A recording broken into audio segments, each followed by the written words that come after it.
Hello and welcome to the inaugural session of Meet the Artist online series with the Hong Kong Philharmonic Orchestra. My name is Dennis Wu, and would like to welcome all our audiences now watching on Facebook and YouTube. Joining me today is the young maestro from Finland who will be conducting the Hong Kong Phil in two programs, namely Sounds of the Sea on May 6th and 7th, and Magnificent Mendelssohn on May 13th and 14th. So please welcome Taavi Oramo. Hello, Taavi. Good evening and welcome to Hello, Hong Kong. Dennis. Thank you very much. So is Happy that to the be first? here. Yes. So happy to have you here finally in Hong Kong. Is this the first time you've been in Hong Kong? And how do you think? I mean, initial impression of Hong Kong. Actually, it's not my first time. I was here with a children's choir in perhaps 2005. Oh, There was that's a 17 years ago. That's right. Yes, I was quite young back then, but it was a children's choir, a kind of. There were three children's choirs that worked together here in Hong Kong, and we also traveled to Guangzhou at least to have concerts. Also, what was your impression at that time? Very, very young then.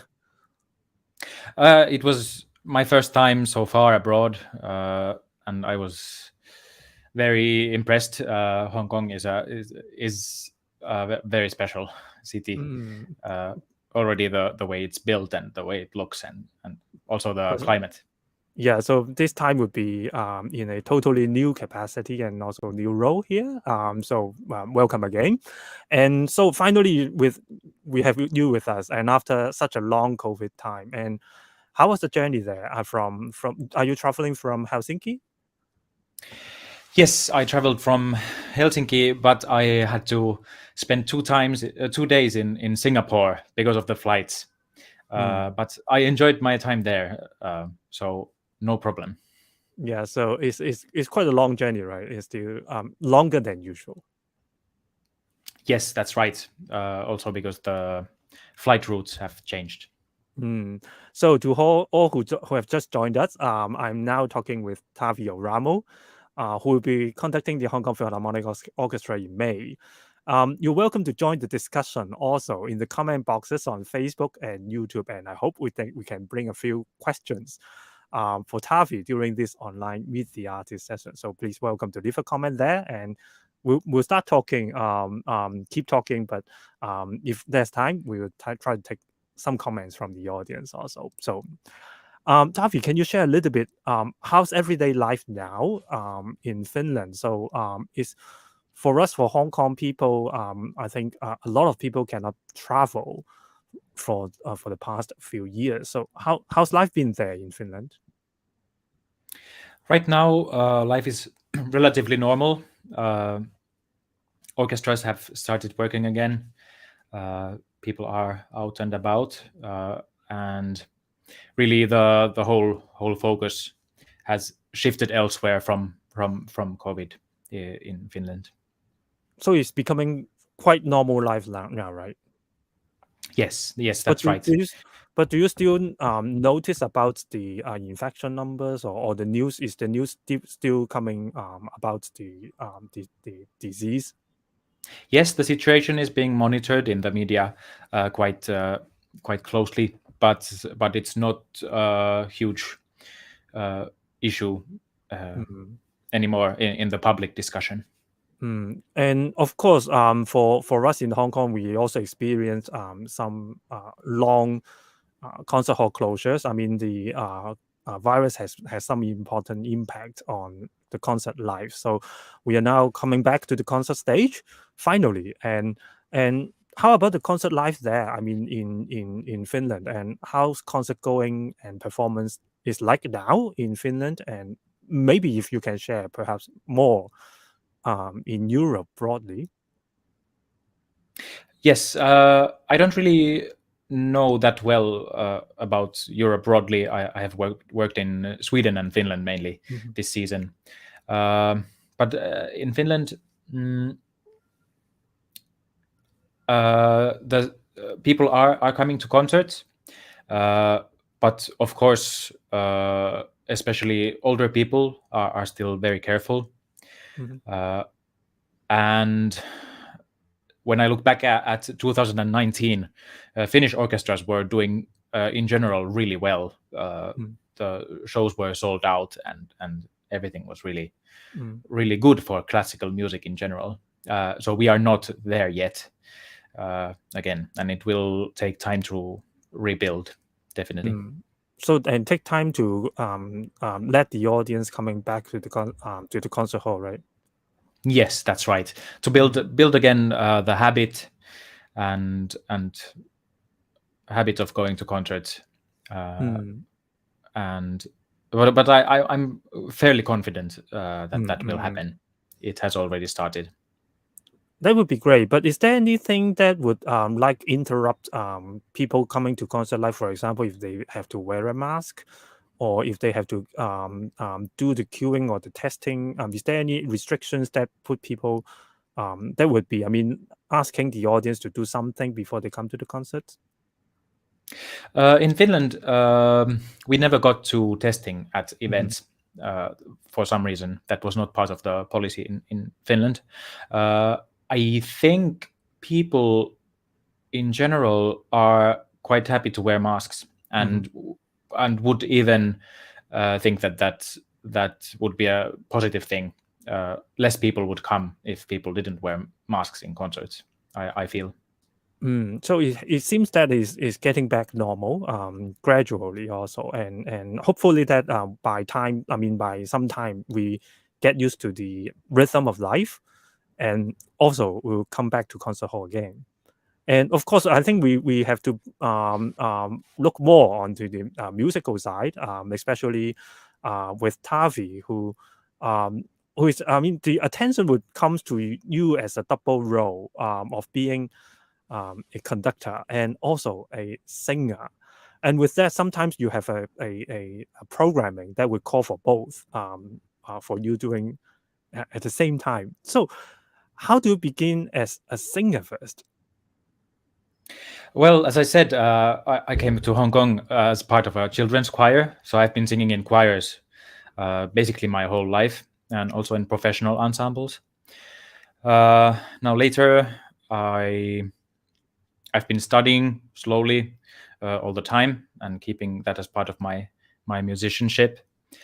And I've been doing new music and ancient music quite a lot professionally also. And now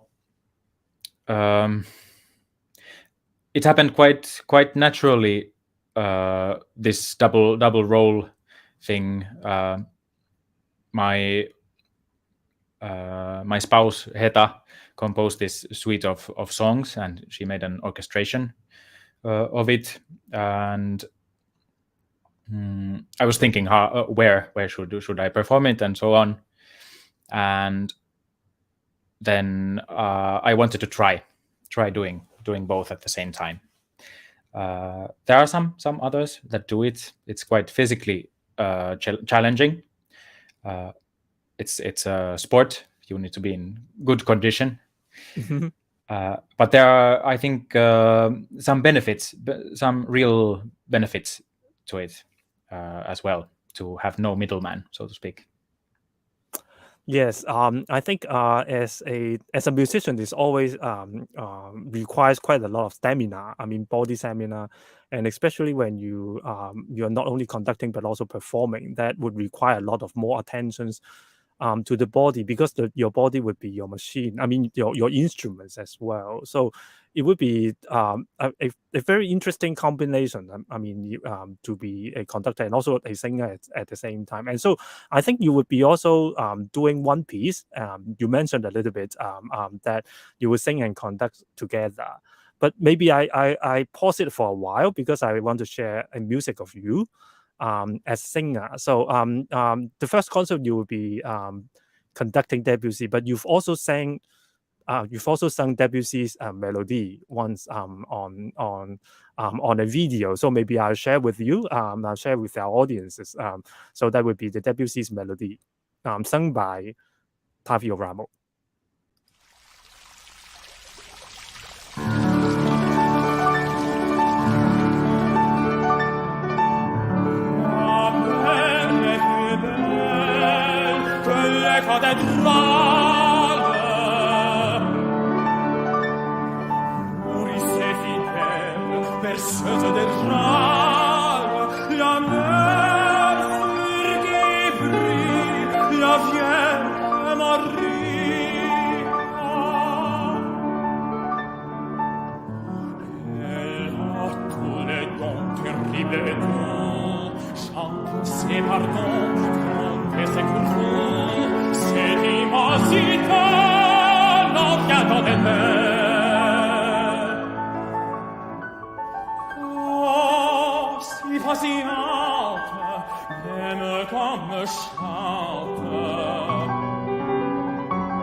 Yeah, so that's Debussy's melody. The sea is lovelier than the cathedral. So it connects very well with the theme, the sounds of the sea, that Taavi will be conducting the Hong Kong Philharmonic. So some of the audiences, I say hi to you, Wyatt, and also Shelley, saying hi to Taavi and welcome to Hong Kong.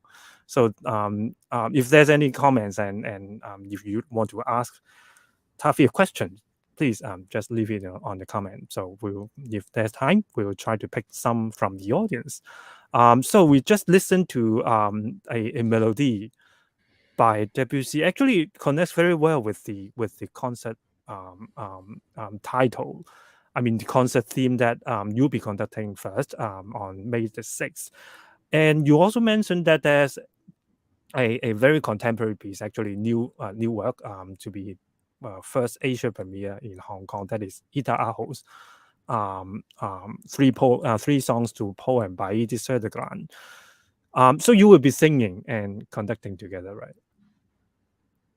Yes, you'll be singing that's and right. conducting together. So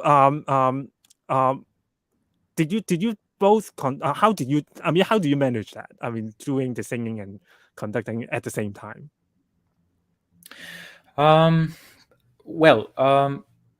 First of all, I will be facing the audience, not the orchestra. That's something. It's actually not obvious because I know Barbara Hannigan has done it the different way with a video screen of her performance. But I really I do it this way, and I conduct with my hands. It's really that simple. And also I think the orchestra can sense also my breathing quite well from behind. So those are the two methods that really help. So the conductor's inhalation and also the breathing will somehow inform the musicians and somehow inform the orchestral member to breathe the same way and also to feel the music the same way. Yes, absolutely. But then I used my hands on my sides. The screen is too small to see here. Really. But so do you have some new? Do you have to invent some new gesture? I mean, like for example, cueing and also some of the coordination that the orchestra member may have to get used to?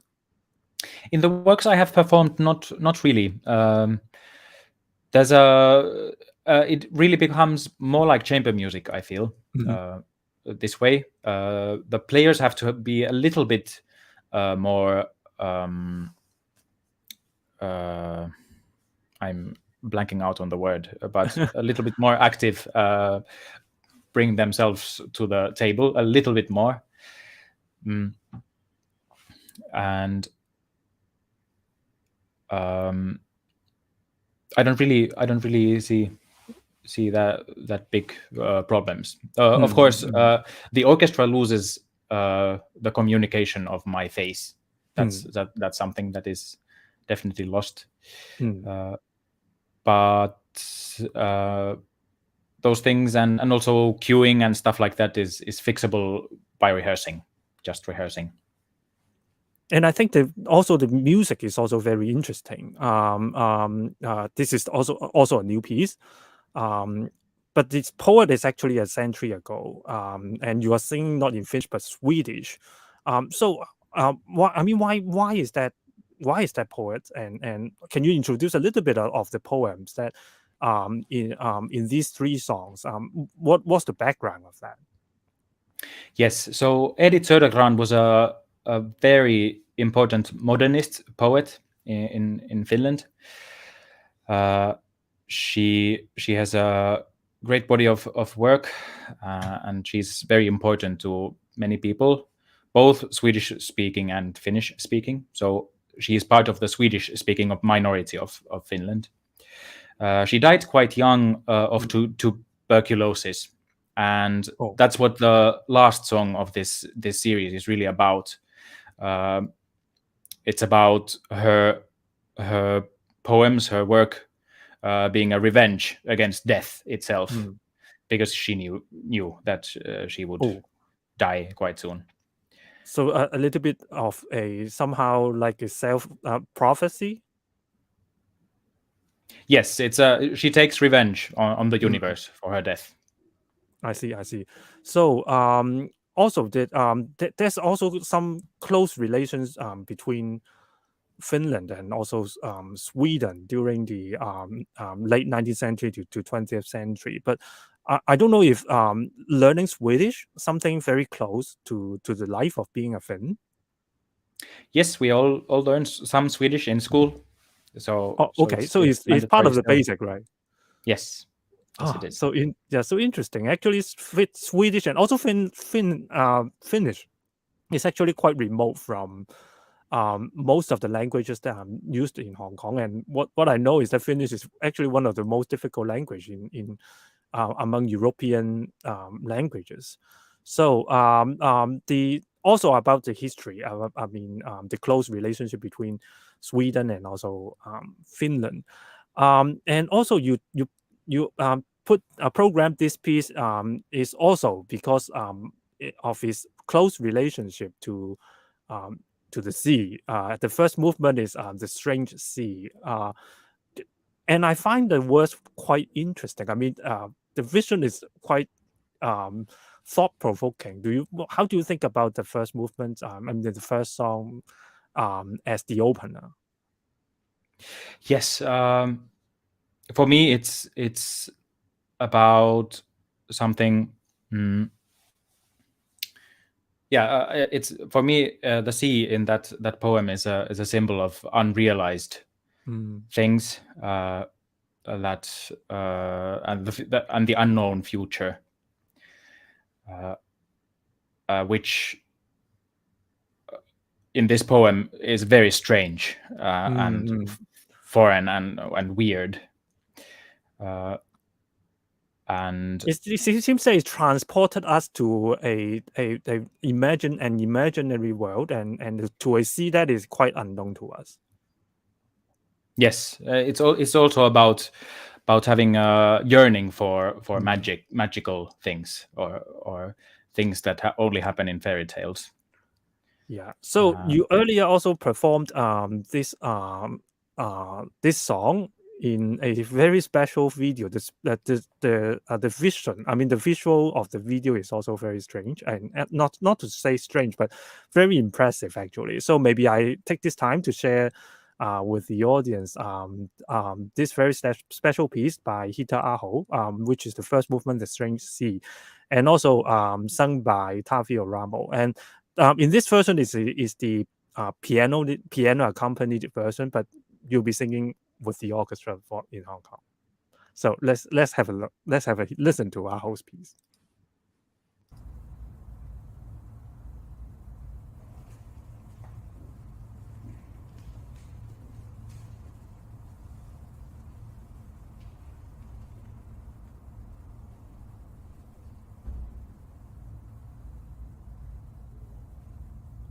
Selsamma fiskar glida I djupet,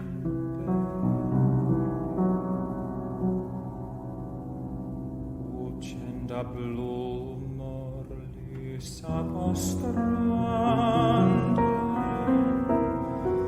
Jag har sett rött och gult och alla andra färger, men det gröna havet är farligast att se.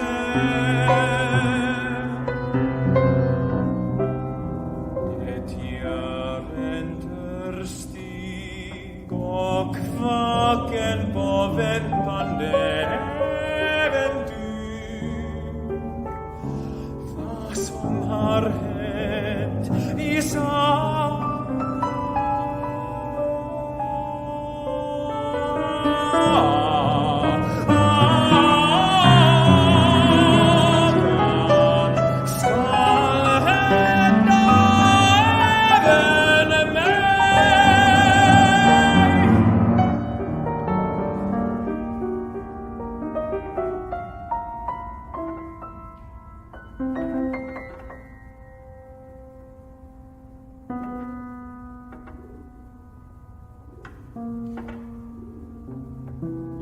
skall hända även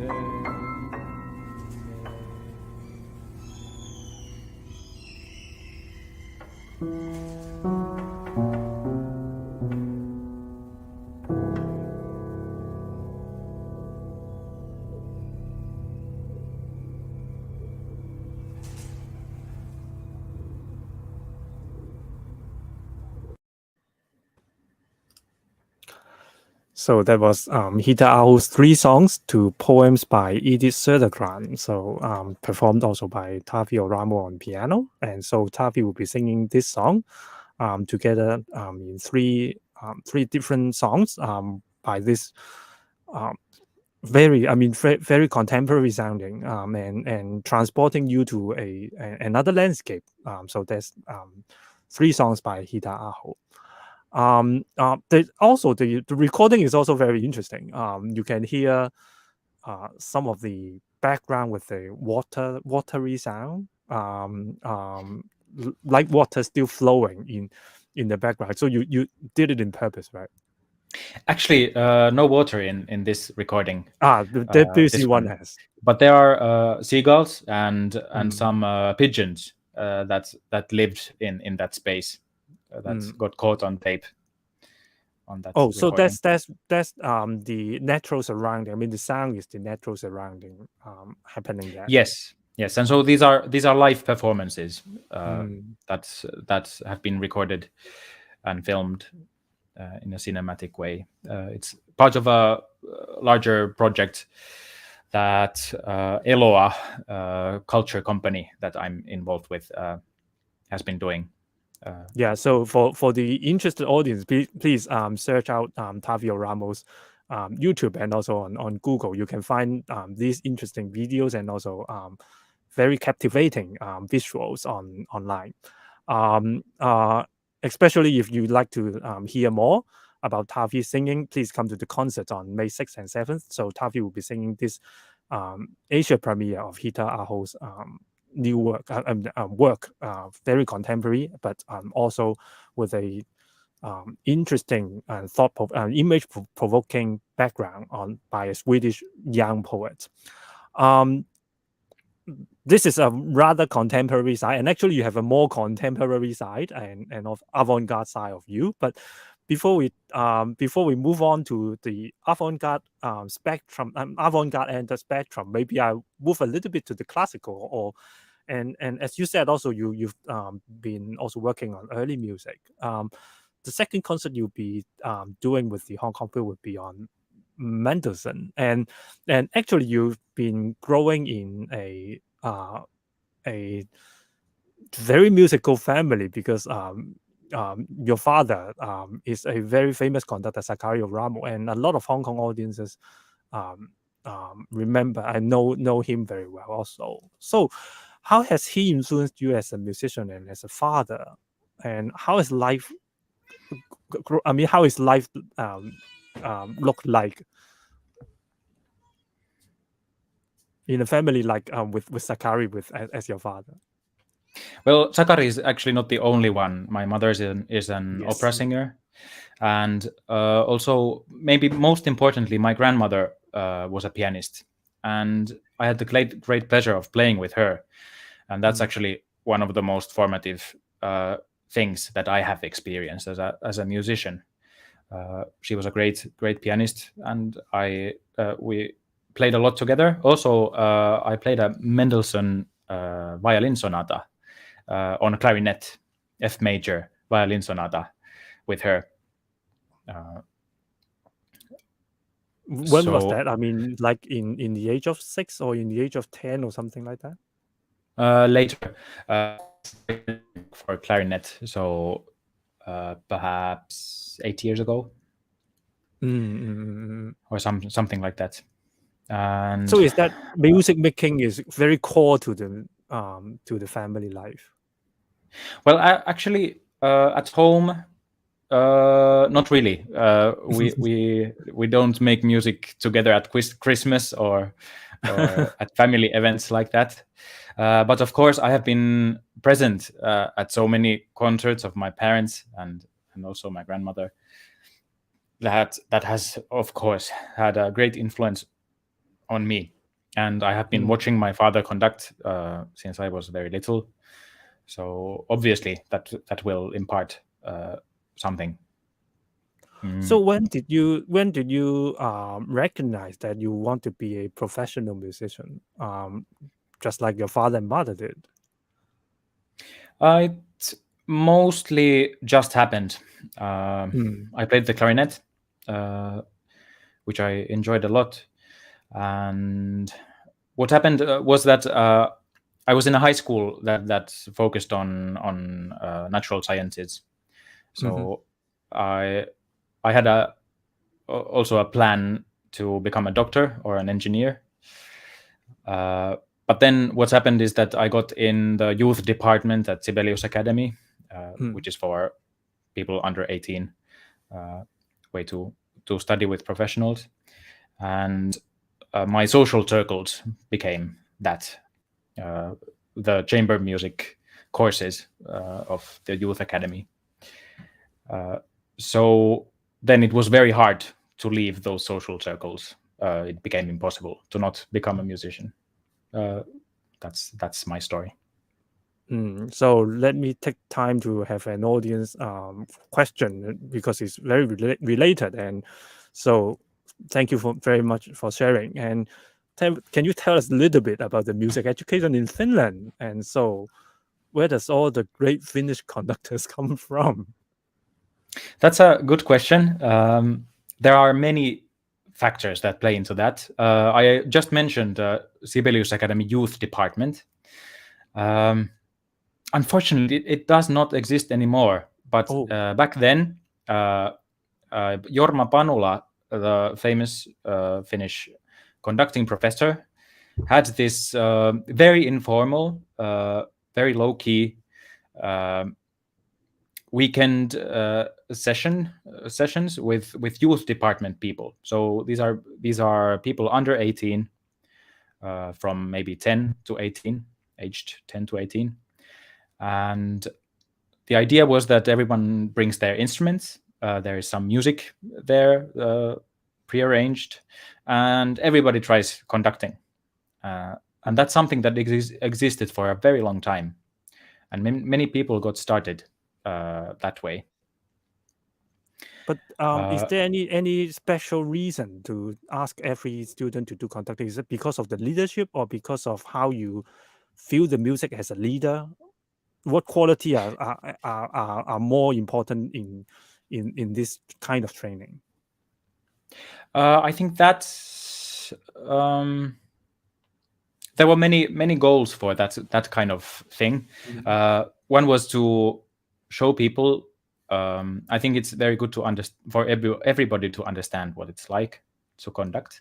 It's good to try, but also it was a way for people to try and see if it's for them, and kind of select who might have something there.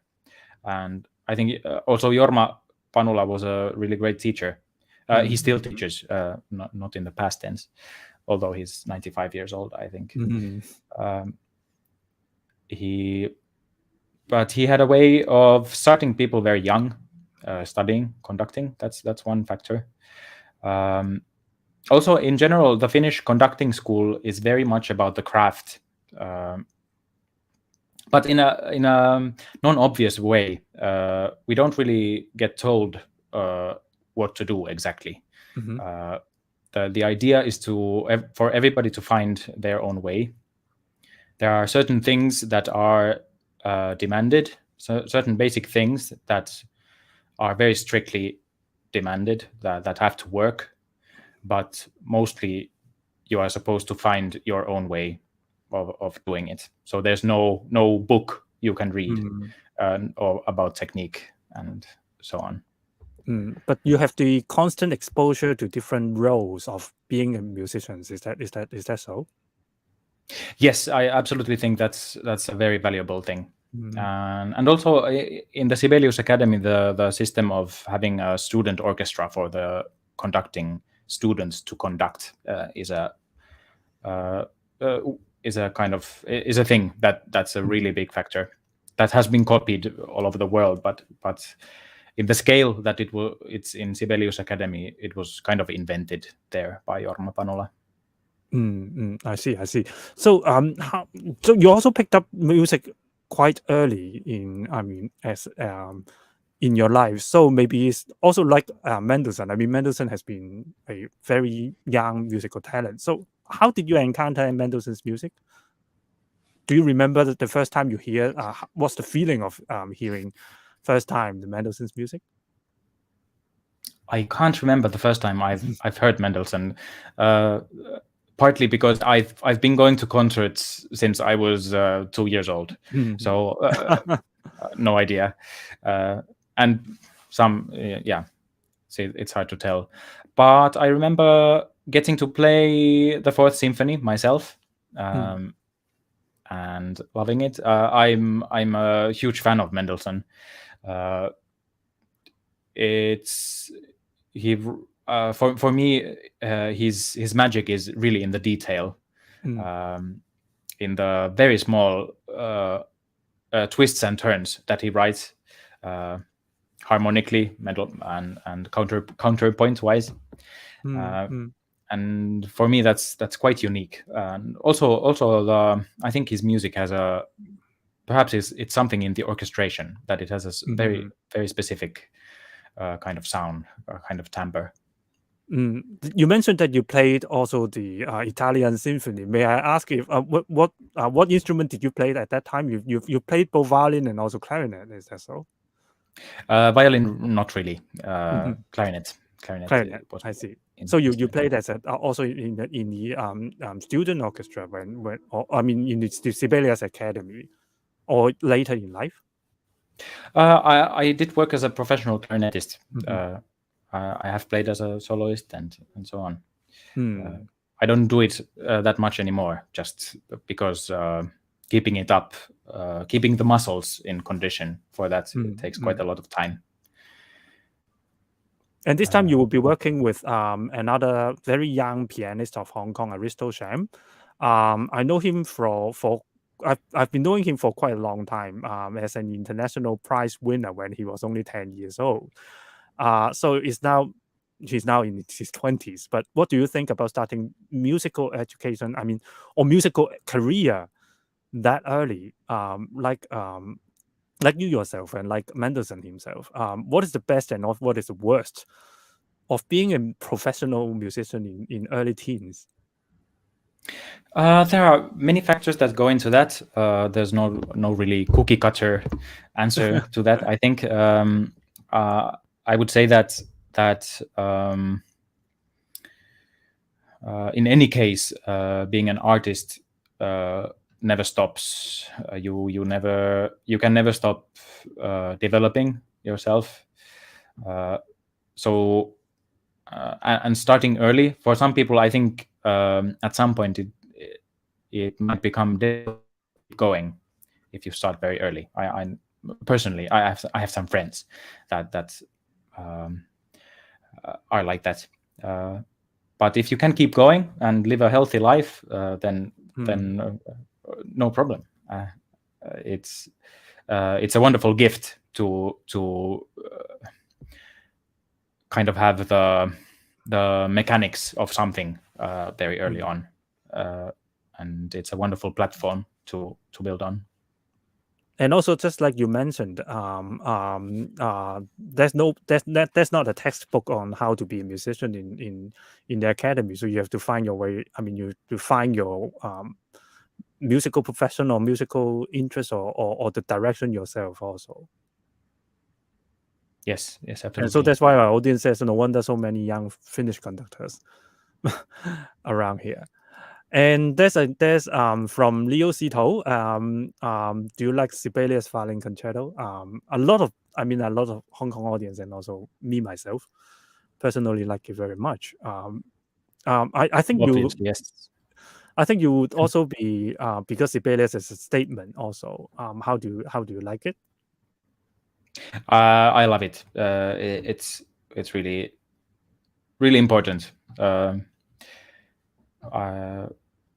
I don't know if it's cool to be a nationalist in this way, but Sibelius is really important to me, truly.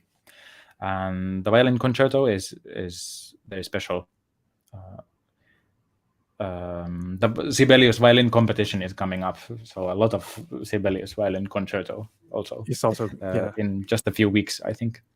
Oh, really? So maybe we'll of course if sometime we will have you to come back on Hong Kong, maybe you can bring us some more Sibelius also. But this time we'll be having you on Mendelssohn, and also maybe we'll take some time also to have a listen to your conducting. So you've earlier conducted Haydn Symphony on the Finnish TV. So maybe I'll select one movement from the Haydn Symphony number 49. So the final movement. Please enjoy.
So that's the last movement of Haydn's F minor Symphony number 49, La Passione. So Taavi Oramo conducted the Finnish Radio Symphony Orchestra.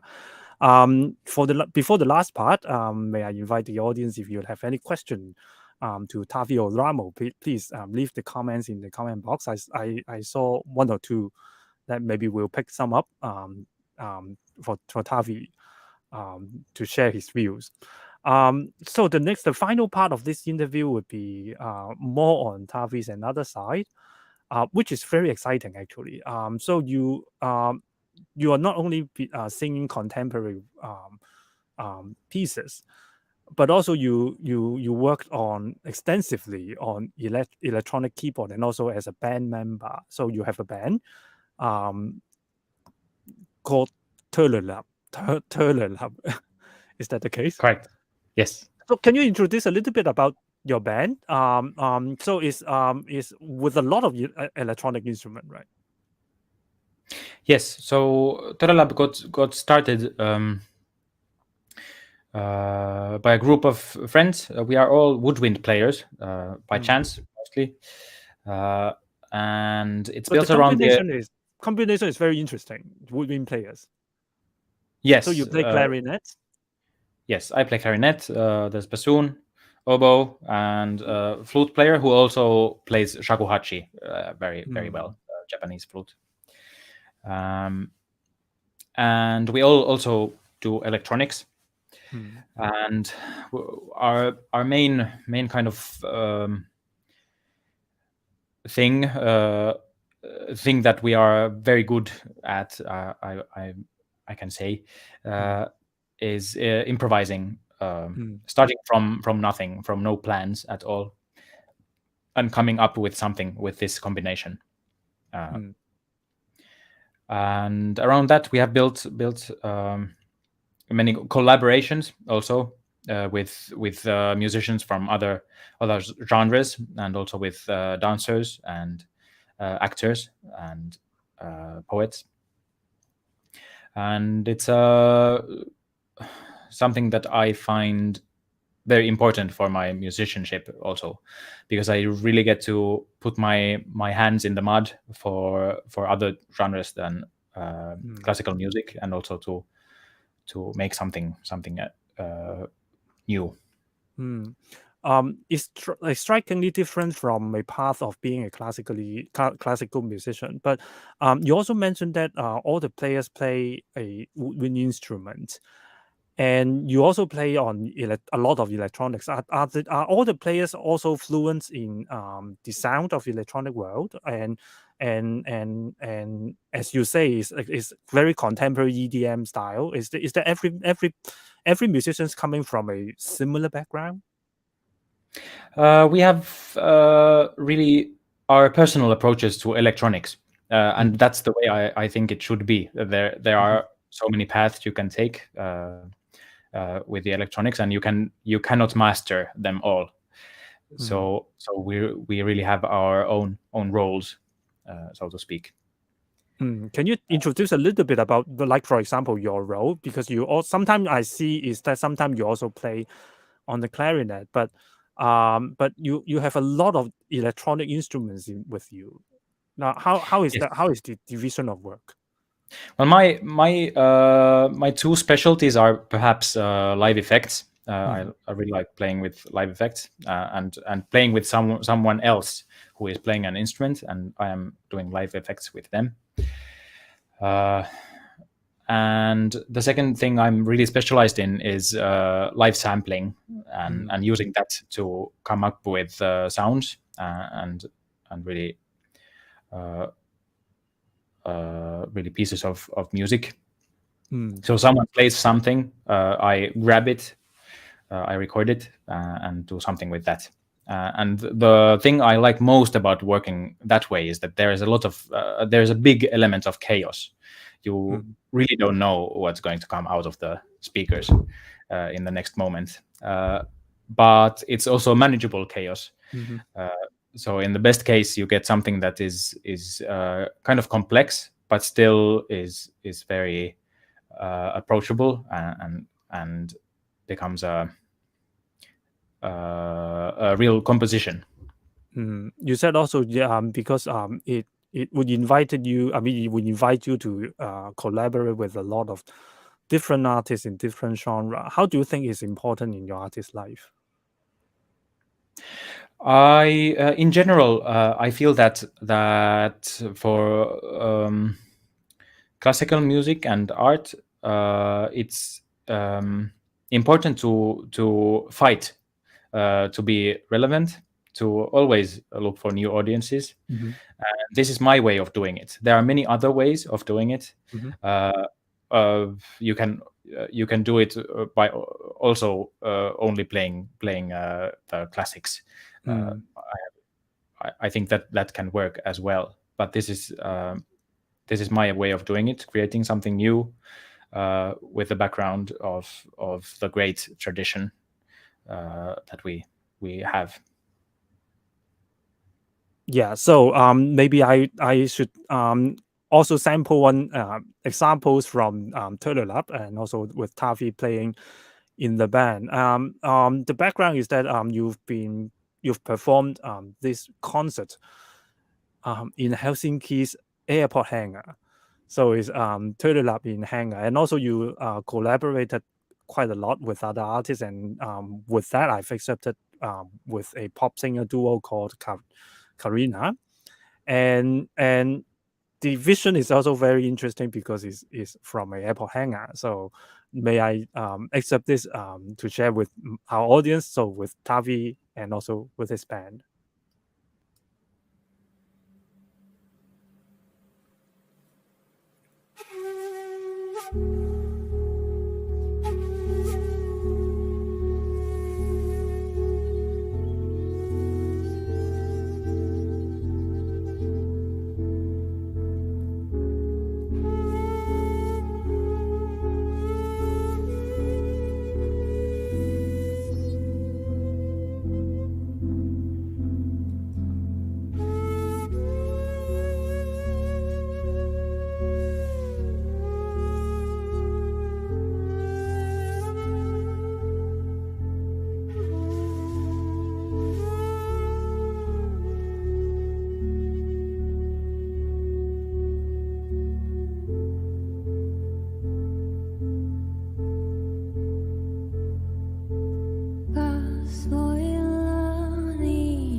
Olen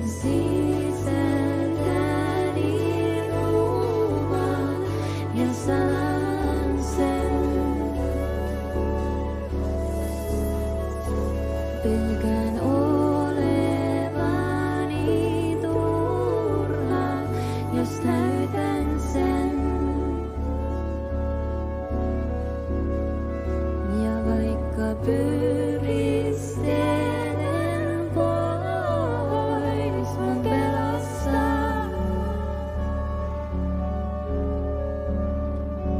kunnes näyttäydyn, on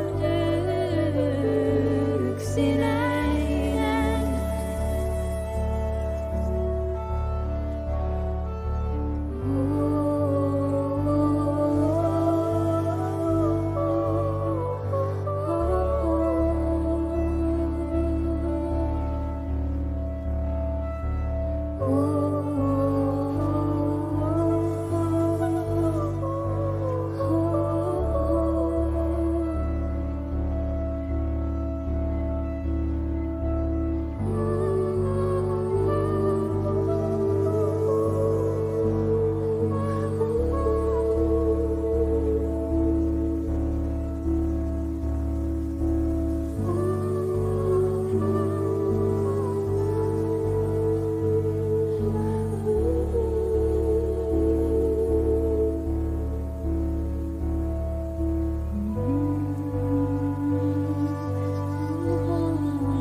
So thank you, Taavi, for this very provoking music from Toilet Lab in the hangar. So you played clarinet and also on the electronics in this very interesting concert. Earlier, the Hong Kong Phil's principal clarinetist has dropped by, so say hi. So we'll be meeting a lot of our musicians finally in the Hong Kong Cultural Center stage.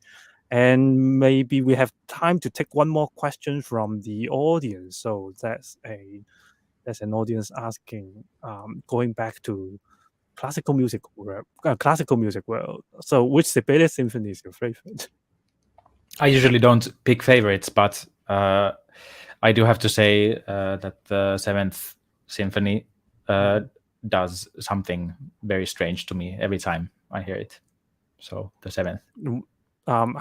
It's really quite an immense and also short symphony, but very weighty. So how do you find it strange? There's something magical about it that's really not explainable.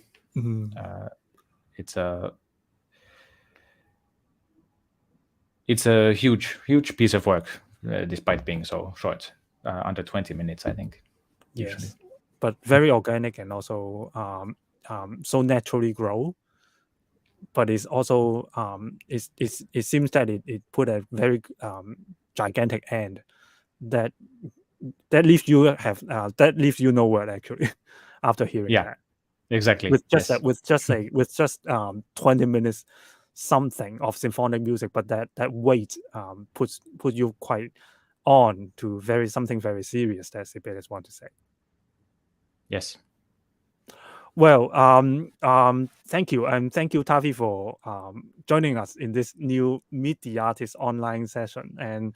And of course, you're still now in hotel, but you'll be coming to the Hong Kong Cultural Center very soon. And also we'll be meeting more artists online. So stay tuned for the to Hong Kong Phil website and also the social media for updates. And I'll be meeting Aristo Sham next Wednesday, 7:30 p.m. on Facebook and YouTube. Same here. And of course, we look forward to seeing Taavi on the podium soon in Hong Kong Cultural Center. The first concert Taavi conducts will be on next Friday and Saturday, with a specially curated program featuring music inspired by the sea, performing Debussy's symphonic sketches La Mer, Takemitsu's Toward the Sea, John Williams switched from the famous film The Jaws and also the new work brought to Hong Kong, Hita Aho's 3 songs, to poems by Edith Södergran.